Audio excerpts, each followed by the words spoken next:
international educator.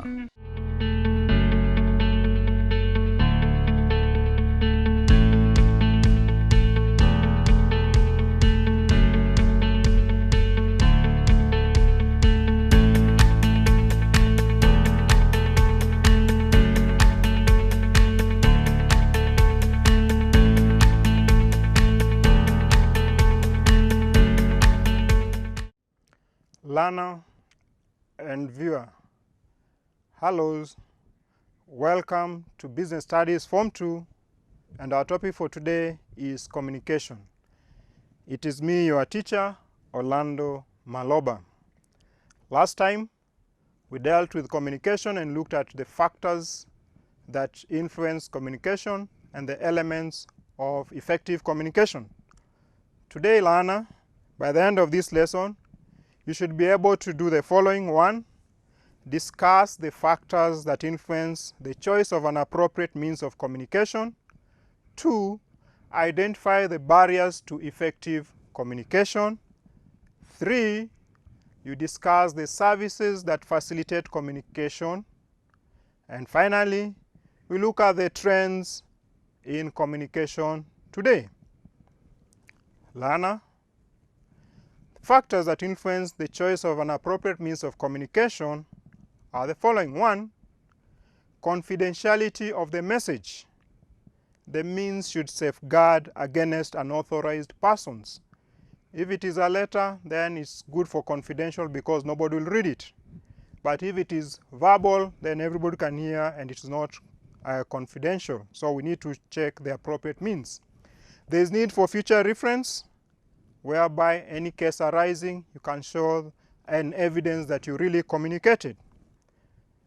There is the speed of the means, that is to ensure timely delivery.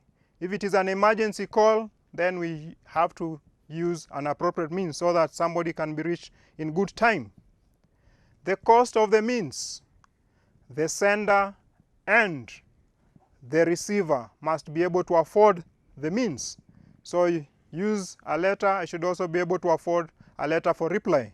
If it's a phone, then I should also be having a phone to make the response. There's the need for a feedback. So we take a means that allows for responses so that we are able to complete the communication.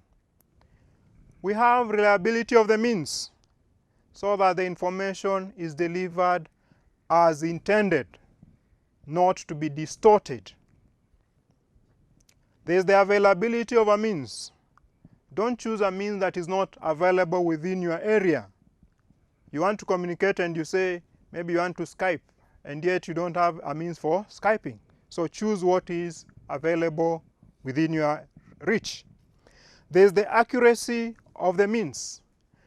Can that means deliver the message in the original form without changing the meaning? That is a means that we should choose. We should also look at the distance to be covered. In our school setup, are we going to use the bell to ring so that everybody hears, even those who are in the field, or are we going to shout? So that is the distance that we are looking at. There is the desired impression.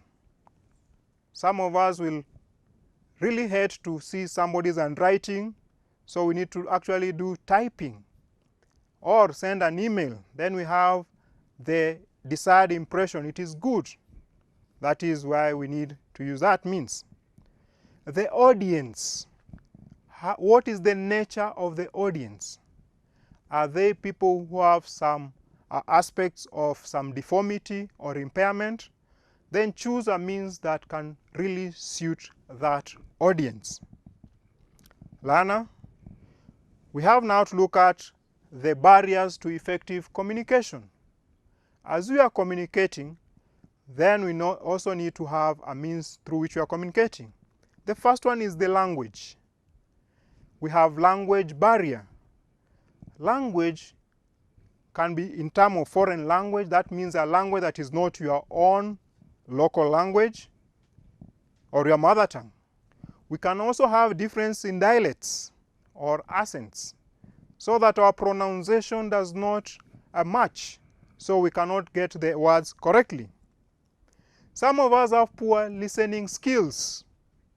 Our listening is also a skill that we might not be able to listen well. So we lose the willingness to receive or listen keenly.